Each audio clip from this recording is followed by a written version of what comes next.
Hi, my name is Andy Doyle, and I have the privilege of serving as the Bishop of the Diocese of Texas. I wish I could be with you, and I apologize that I can't be with you all tonight, but I hope that you enjoy your time in Atlanta and that you find this new book that we have the pleasure of having Bishop Wright gather our voices into, of Making a Case for Life, to be a thought-provoking and prayerfully challenging read.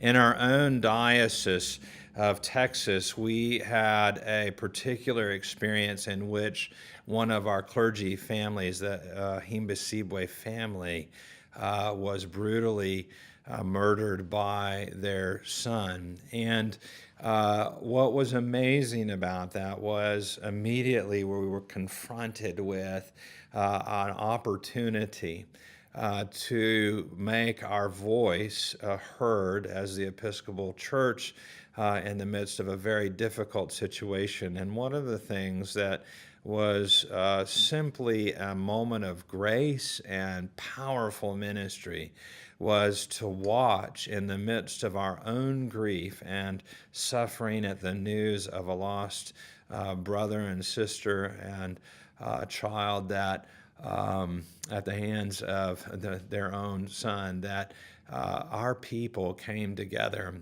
and worked to keep him from receiving the death penalty because of his actions. In that moment, what was so profound for me was the fact that so often I think we, as people of God, lay people, think we can't make a difference. But I will tell you, it is exactly the everyday person sitting in the pew who gathered around that young man to make a witness to God's desire that we not kill one another. The death penalty is a controversial topic, there's no question, and it's a dialogue that we have to happen in our church, even though we've been clear for many decades about our stances on this.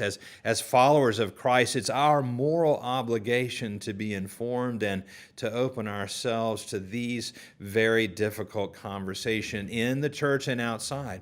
The church has become too complacent with society and shaping its views on the topic of capital punishment.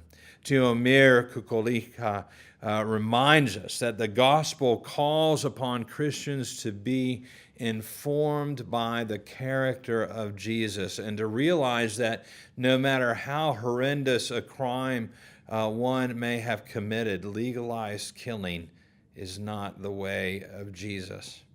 As Christians, we are committed to God's work of reconciling the world to himself in and through the cross.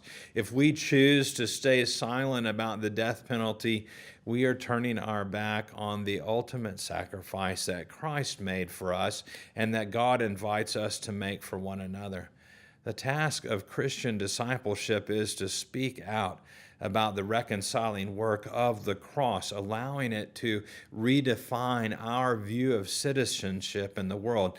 It's not the work of the Christian community to figure out how to live with the death penalty, but instead to foster serious conversation about the abolishment of this practice. Thank you, Diocese of Atlanta and Bishop Wright, for your invitation and your commitment to the work of abolishing the death penalty. You're an example to many, and my prayers are with you and with all of us as we as a church continue to work for reconciliation and justice in the world.